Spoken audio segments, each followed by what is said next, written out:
best way to look at a building is you stand across the street. You don't want to look at a pinhole. You got to stand back and look at the entire picture. We're looking at shading. This picture was taken from across the street because that's how I analyze the buildings. If it looks like that, I guarantee you're going to see water on the inside of the building every single time.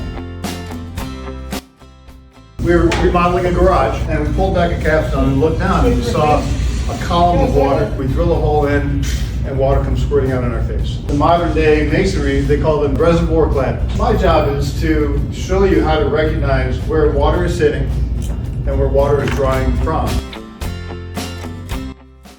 So this is a building in Roscoe Village. It's egregious how much water is getting into these structures. Efflorescence is when water is entering the building. As it dries, it brings the minerals out with it. Here we see lighter and darker colors.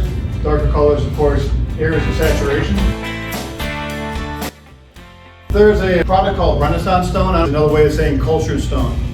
So cultured stone, it was manufactured to be porous. The industry found out that this limestone looking product was cheaper than limestone, so it was used really prolifically, right? But for you to recognize if it's limestone or Renaissance stone, what you want to look for is how clean is it?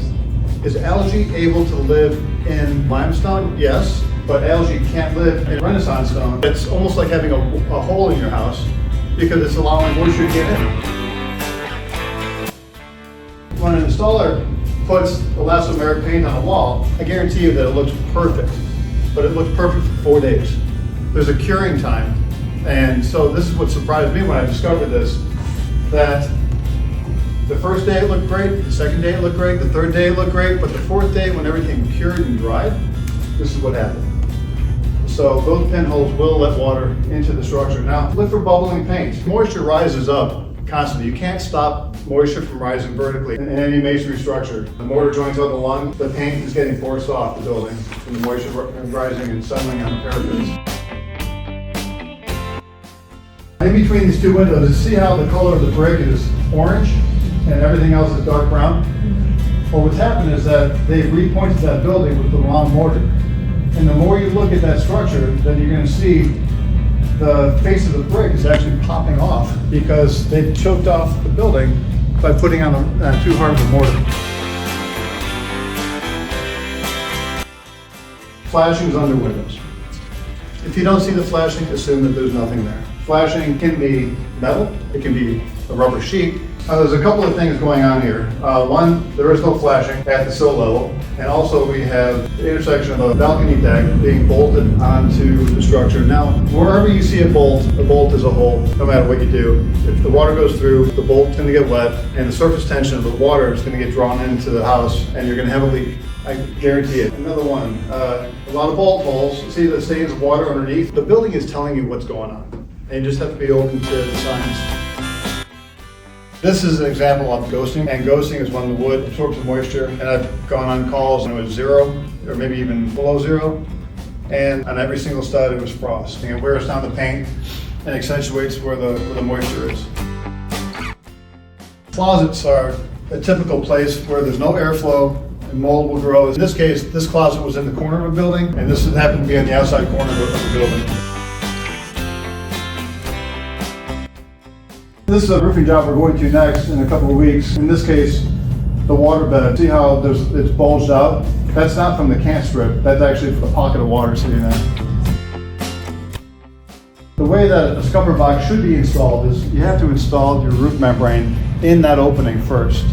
As though there won't be any drain whatsoever, no downspout, because that is the first line of protection. Because roof membranes inherently won't stick to metal. So in this case, they have ice damming problems because they installed the scuppers first and then ran the roof out over through it, and then the roof membranes in several different areas popped.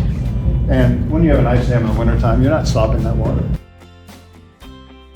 Look for roof penetration. So here's a good example. See how the 3 pipes are close together? Those pipes should be a minimum of 4.5 to 5 inches apart, because nobody can put a membrane in that tight a space and have it work. We use a pitch pan caulk, and that you pour it right into an enclosure. We make our enclosures out of stainless steel, seal them to the roof, and don't leak. That's good for 20 years, easy. Now, oftentimes we see roof membranes seal around the line set that goes to the air conditioner compressor. Often roofers will just put the roof membrane around the insulation. So water runs through the insulation, you got a leak in the building.